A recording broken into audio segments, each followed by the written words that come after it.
Namaste.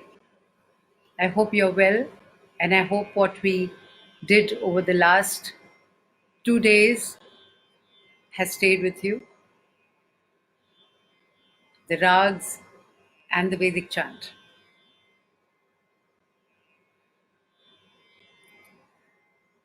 So, what are we doing today? Like I mentioned yesterday, we'll be exploring the most powerful single sound as told to us by our ancients. We are going to discuss a seed sound, a Beej Mantra, and one of the most powerful Beej Mantras today. And that Beej Mantra is Om. What is a Beej Mantra? Beej? What does Beej mean? Anybody? Let's make it interactive. What is a Beej? You know? Beej? Beej is a seed. Seed.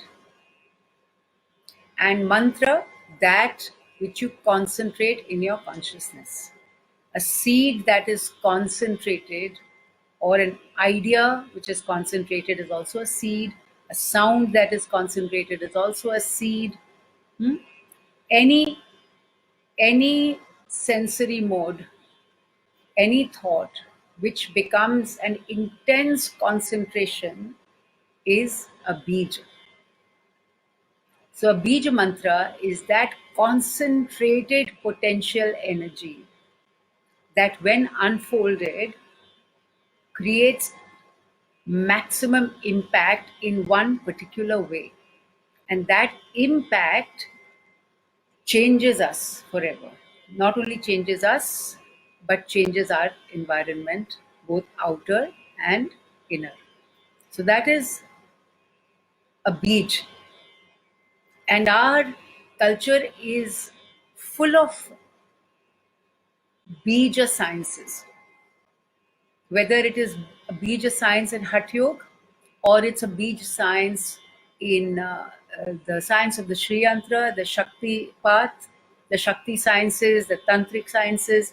So there is a whole world of seeds, a whole world of seed sounds in our cultural practices. But the most common one, which many of us may not even perhaps know is a Beej Mantra, is the sound of Om. So I just want to, I did mention it on the first day, but I discovered the power of this Beej during a surgery in 1992. So I had a surgery, and the day after the surgery, I had a shooting pain, and I found myself just subconsciously directing the sound of Om to the area of the pain. Disappeared in 1.5 seconds. And that started my journey into a research on these sounds, the research on the sound of Om, and then further into the research on Beej Mantras, the whole world of Beej Mantras, which we will take on in detail in future sessions with you. But today, let's discover, or rather, let's rediscover the power of Om. I'm sure many of you already chant Om. Some of you have heard Om. But what is Om? And how does Om work in our bodies?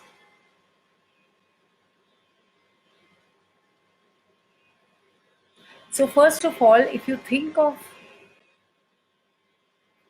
how Om is written, what is the symbol of Om? Not in English. When we think of Om as OM or AUM as written in English, you are translating the sound into English letters. And that sometimes distracts us really from what Om is and how it's really pronounced. So how is it pronounced? What is the symbol? So it is in Devanagari script, in Hindi letters. What is it? Anybody? How is it written? U? Huh? It's written as U, the letter U. And what is there above the U? There's a Chandra Bindu. Not a dot, but a Chandra Bindu. Nasal sound.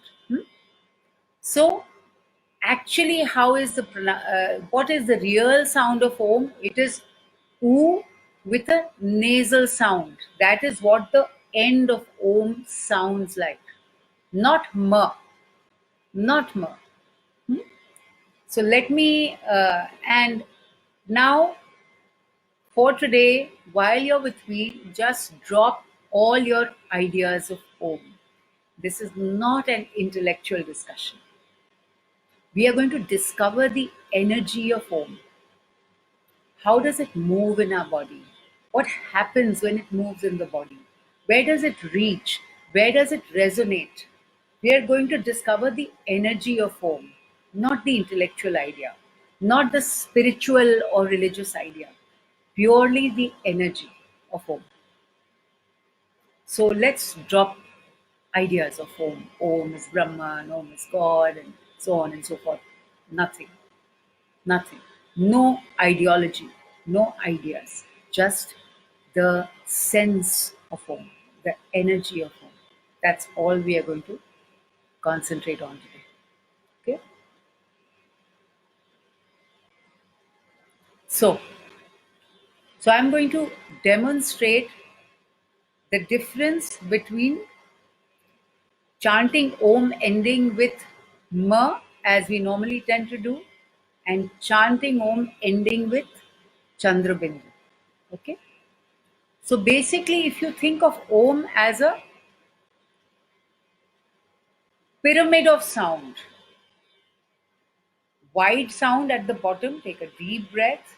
It's a wide sound, and then it goes narrowing from to O to U, and U becomes nasal at the top. This is the point of Om, in between your eyebrows, the point of the third eye, Agnya Chakra. So this is the place where your U becomes nasal and resonates. This is where it should. But when we chant Om with our mouth closed at the end, then just notice what happens. Okay, let's discover what happens. What's the difference?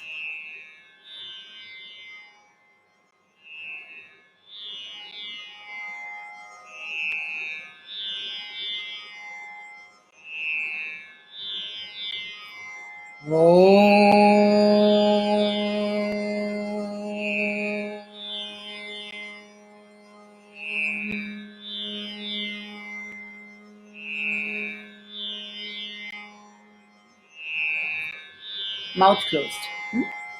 Listen again.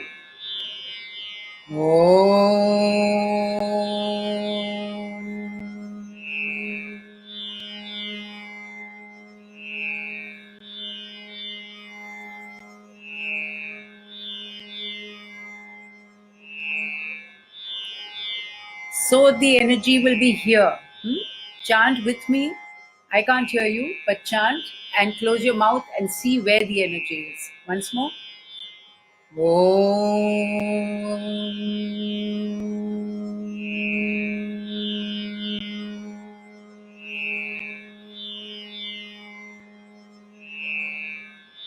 Mouth is closed. The vibration will be here. Okay. Now, think of the sound as a wide sound narrowing down to O to U, and then the U becoming nasal, Chandra Bindu. The U with the Chandra Bindu, which means U nasal. Okay? But the mouth will not close. It will become the smallest point. It will become like a Bindu, your lips. Your lips will become like a Bindu, but not close completely. Okay, so it will be like this.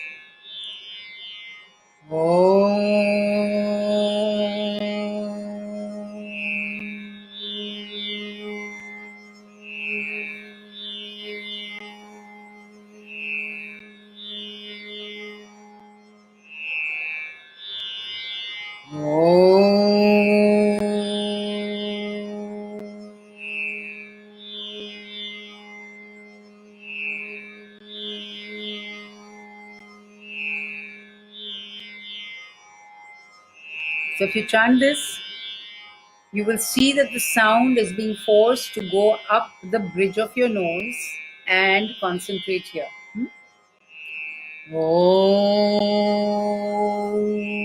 So very smoothly it goes into oo. Okay.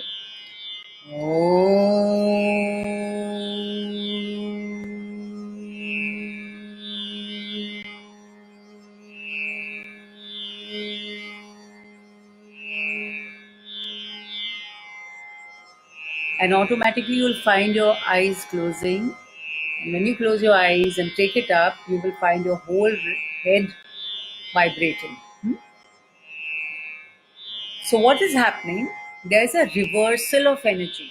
You're taking a deep breath down, and as your Om becomes narrower and narrower and more nasal and goes up to your forehead in between your eyebrows,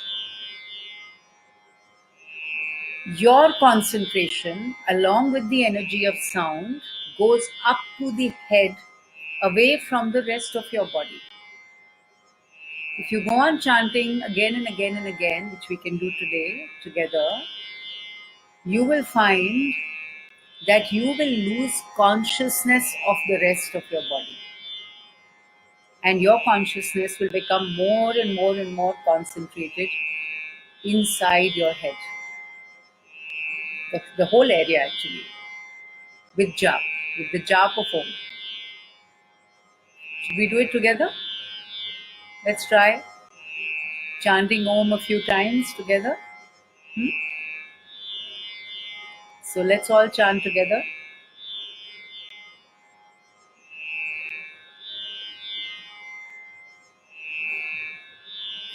Take a deep breath.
And when you go on practicing, slowly, when the Om becomes deeper and deeper, then slowly what we will do is make the sound softer and softer and feel that same beam of sound.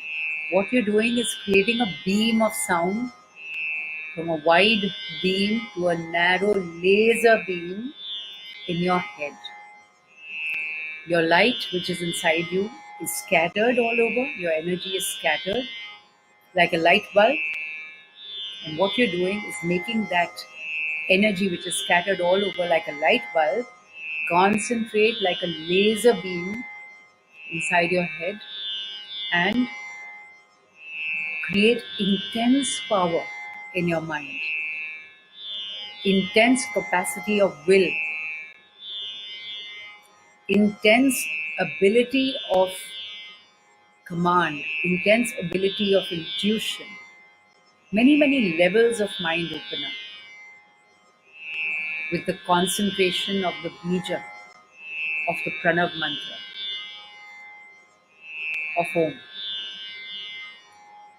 So when Om gets concentrated where it's supposed to get concentrated, which is inside the Ajna Chakra and around the whole head, the whole nervous system is controlled by it. Then we will find that many levels of our mind will begin to unfold.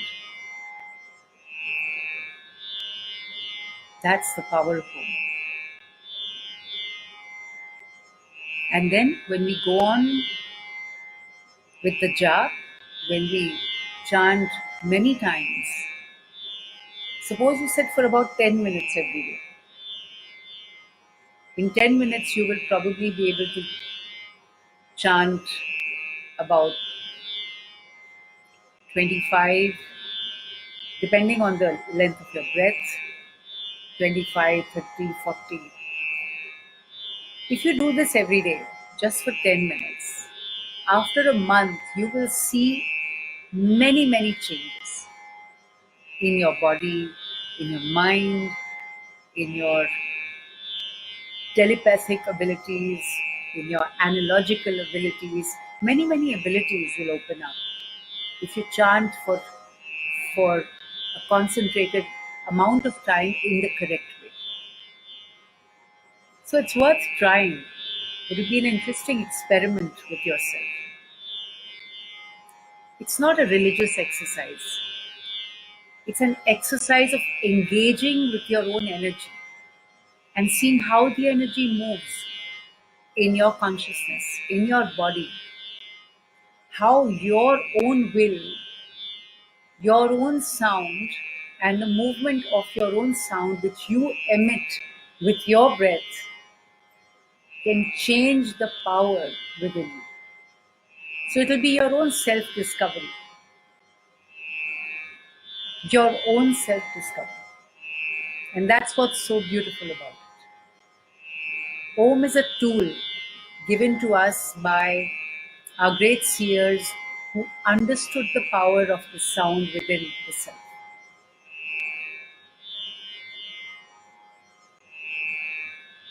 So as we go on chanting, what will happen is the mind, the memory, will begin to understand this movement in terms of energy, which is the pranic energy and not the sound itself. So when we are chanting loudly, what will happen? Slowly we will make it softer and softer and follow the same beam of sound. For instance,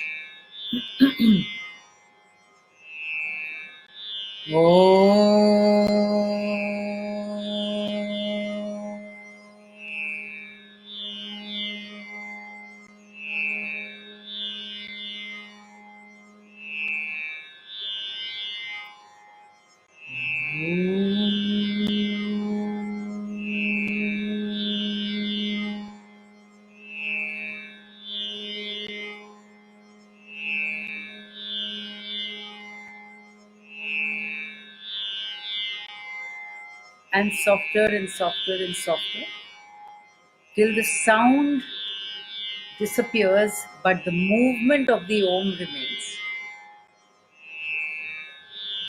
So the sound is loud in the beginning because that is the tool we understand. We understand the audible tool because that's closest to us. We understand audible sound because we are used to it. But the moment you begin to understand the movement of energy through that sound, slowly the sound itself will not be needed because your body will recognize the energy and the movement of Om and how it goes from the bottom to the top and concentrates here and resonates here.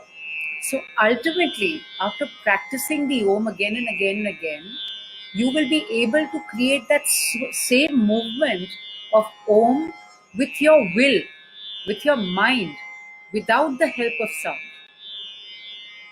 And that is what we have to reach ultimately. That you can switch on that movement of energy and reverse your energy from the bottom to the top and resonate it in your head just by intent, just by will, without the help of the sound that you can hear. The sound will be playing in your consciousness.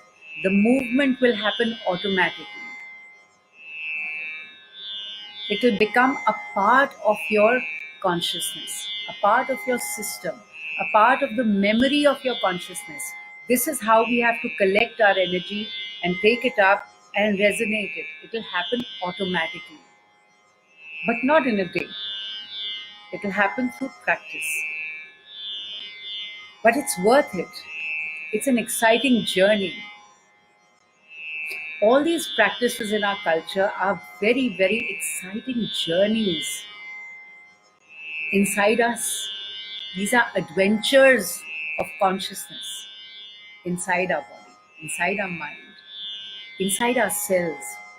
They are adventures. We look outside for adventures, but the real adventures lie within us. So it's really worth trying. Maybe you should try. Try chanting tonight, try chanting tomorrow, and tell me how you feel when we meet again tomorrow.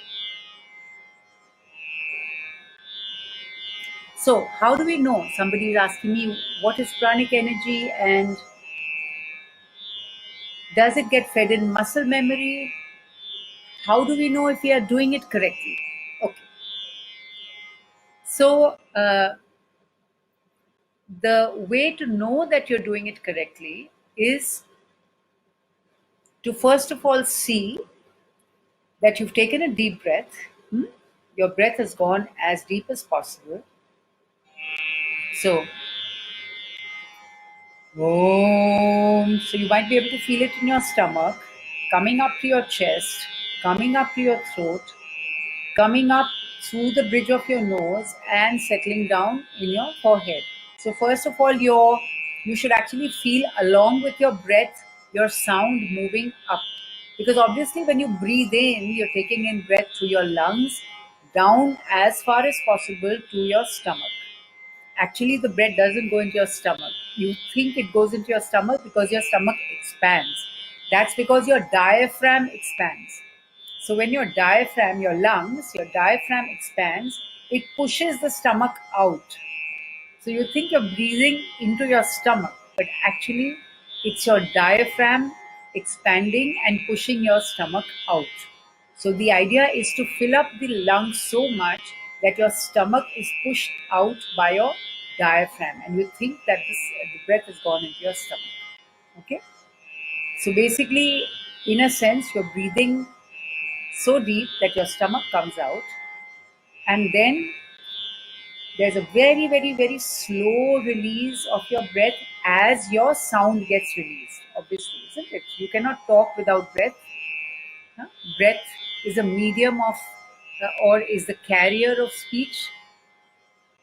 So as you speak, you lose your breath, and then you breathe again, and then you talk again, and then you breathe again, and then you talk again. Similarly, you breathe again and again, and you chant.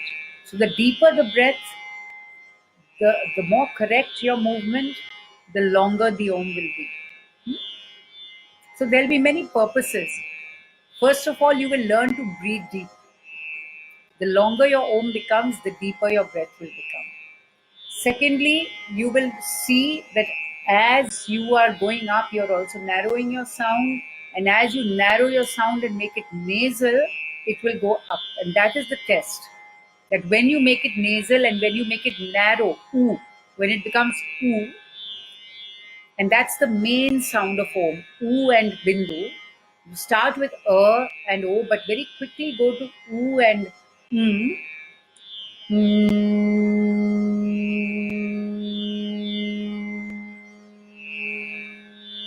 This is the ultimate sound which resonates here. So you have to get to that sound. You have to get to that sound and let it resonate. And the more you let it resonate there, you will actually feel the channels of your mind opening up. You'll actually feel the different parts of your head inside. You haven't even realized what's there inside your head. You think they're only thoughts. Actually, thoughts are not inside there. There are channels in the mind. They'll open up. You have a Sahasrara out here. The moment your energy moves to the top, you will slowly be pushing your closed petals, your 1,000-petaled lotus. This is the dish antenna of our consciousness. Most of the petals, most of the antennae are closed right now. Only a few are open. The moment you start concentrating your energy up, your petals will start opening up. So that's the trick. Take the energy up, concentrate it in the head, and feel the force of the sound opening up the channels of your mind. So when you do it, only then you will improve it. You will do it.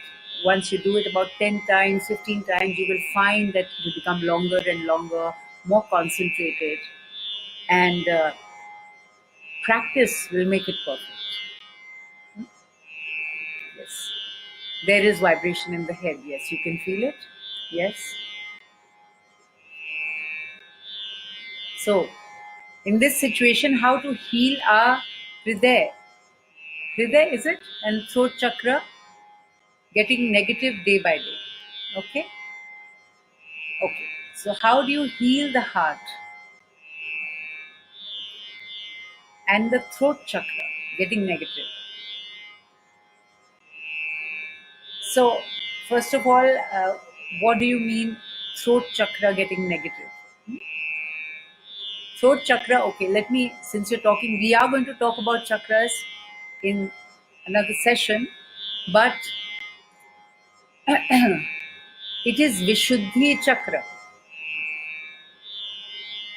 The chakra which externalizes all your potentiality. Your consciousness, there's lots inside, there's potential. This is the chakra that is the chakra of expression. It's the chakra of expression. It externalizes what lies within you through any expression. It can be through speech, it can be through use of your hands, it can be through through painting, through writing, etc. But the expressive energy center, the Vishuddhi, is your center of your expressive being. So somebody is saying, what do you do with that chakra? First of all, Sada Mandahasam. My guru used to say, always be in smile. This is how he would translate it into English. I miss him today. He's no more. But he would say, Sada Manda. The moment you get too excited and over, happy and excited, you're bound to get sad because you'll be in a seesaw.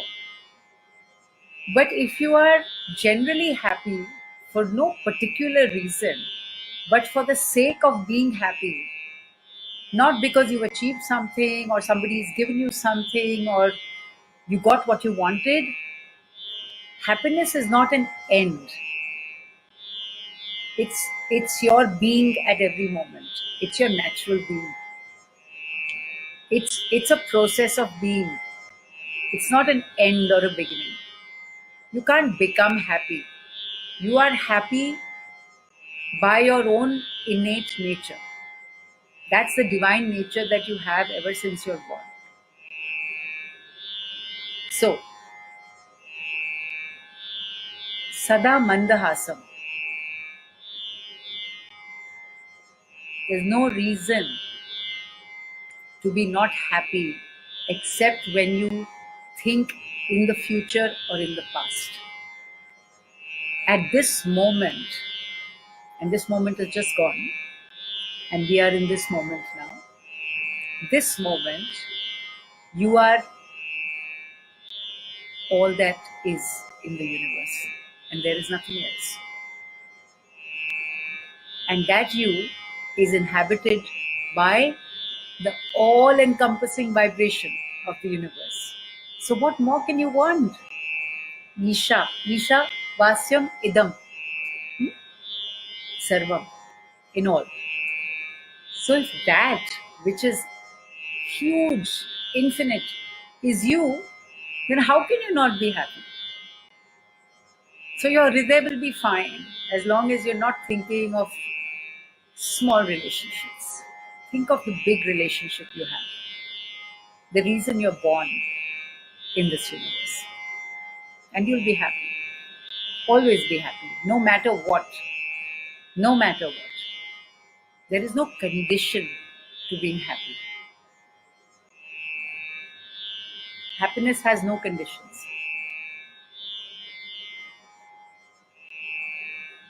So, any other questions about the Om? Anything else?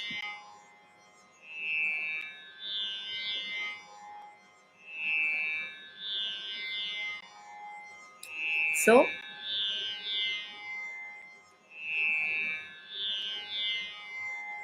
we have more time. Om no more? 2-3 minutes?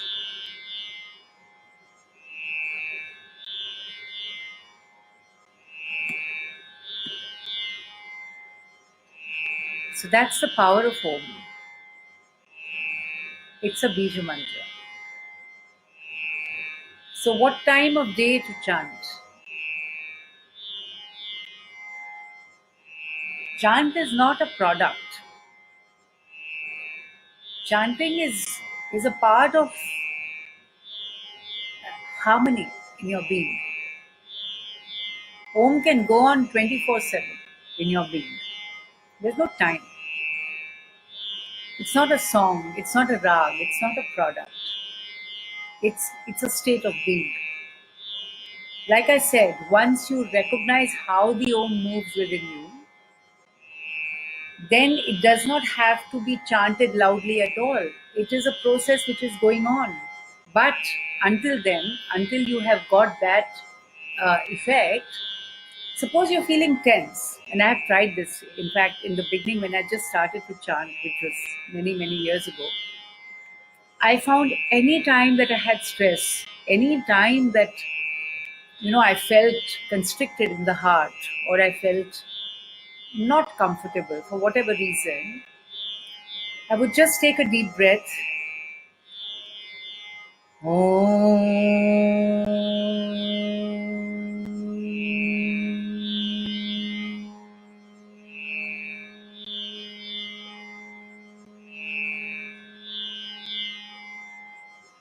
And another deep breath.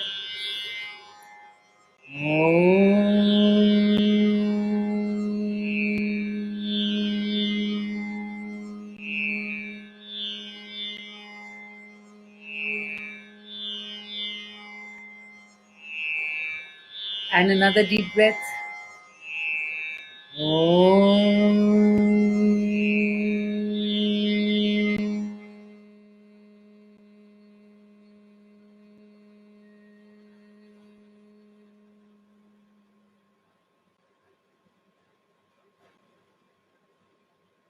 And I would be absolutely fine. Just 3 deep breaths and Om, standing. You don't have to go and sit in your puja. You don't have to sit in asan. You're feeling tense. You're standing somewhere. Just take deep breaths and chant. Don't wait for ritual. Don't wait for paraphernalia. Do it at any spot, at any time, at any time. It's an instant cure for any kind of tension, either psychological or physiological. I have cured my cramps with Om. Anywhere in the body I have discomfort, just think of that part of your body and direct the sound. Take a deep breath, chant, direct the sound to that part of the body.